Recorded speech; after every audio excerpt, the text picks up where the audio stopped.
বিচারক অভিজিৎ গাঙ্গুলি অবসর নেওয়ার পর কোন রাজনৈতিক দলে যোগদান করবেন তা নিয়ে জল্পনা ইতিমধ্যেই শুরু হয়ে গেছে।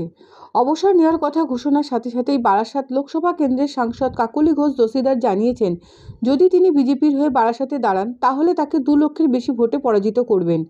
উল্টো দিকে প্রধানমন্ত্রীর প্রস্তুতি সভা কেন্দ্র থেকে বিজেপির নেতৃত্বের দাবি, ইতিমধ্যেই অভিজিৎ গঙ্গোপাধ্যায়কে বারাসাত লোকসভা কেন্দ্রের প্রার্থী করার আবেদন জানাচ্ছেন। যদি তিনি বিজেপিতে যোগদান করেন আর বারাসাতের হয়ে দাঁড়ান তাহলে 2 লক্ষের বেশি ভোটে পরাজিত করবেন কাকলি ঘোষ দস্তিদারকে। একথা বলছেন বারাসাত জেলার প্রাক্তন সভাপতির বিজেপি প্রদীপ ব্যানার্জি। আজকে দেখা যাচ্ছে সে জজের চাকরি ছেড়ে দিয়েছে, দিয়ে সে নাকি বারাসাতে দাঁড়াতে আসবে। আমি বললাম খেল জাপিয়া, আরএসএস এর লোক যদি এখানে আসে তাহলে বলে তো আমাদের খুব মজা। বারাসাত থেকে আমি 2 লক্ষ ভোটে জিতবো। অভিজিৎ গাঙ্গুলি পদত্যাগপত্র জমা দিয়েছেন রাষ্ট্রপতির কাছে, আজকে দেবেন। আগামী পরশুদিন প্রধানমন্ত্রীর সভাতে তার যোগদানের ব্যাপারটা অনেক কাগজেও কিন্তু বেরিয়েছে যে প্রধানমন্ত্রীর সভাতে তিনি হয়তো যোগদান করতে পারেন। সেই অনুমানের উপর ভিত্তি করেই আমরা বলছি যে চমক কিছু থাকলেও থাকতে পারে প্রধানমন্ত্রীর মিটিংয়ে। এটাই হচ্ছে আমাদের মূল বিষয়বস্তু।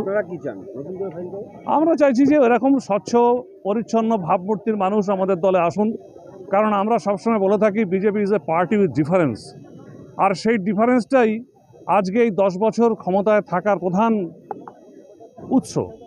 কারণ এই আজ পর্যন্ত কোনো মন্ত্রী বা প্রধানমন্ত্রী থেকে শুরু করে কোনো মন্ত্রিসভা সদস্যের বিরুদ্ধে কোনো দুর্নীতির অভিযোগ প্রমাণিত হয়নি।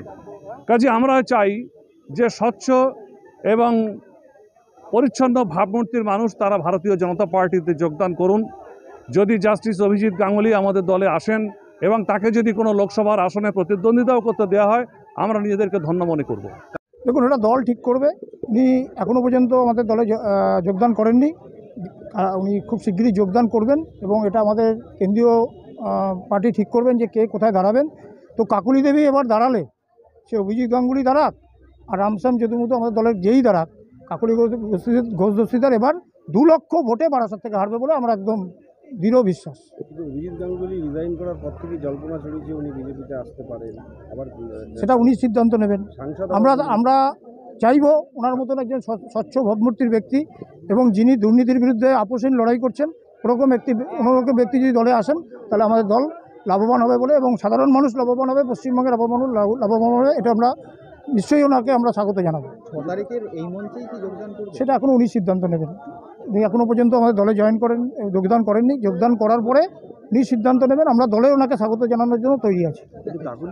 তাহলে বলছেন যে হারিয়ে দেবেন 2 লক্ষ। উনি আতঙ্কে এইসব কথা বলছেন, উনি হার নিশ্চিত জেনে গেছেন, সেই জন্য উনি আতঙ্কে এই ধরনের কথাবার্তা বলছেন।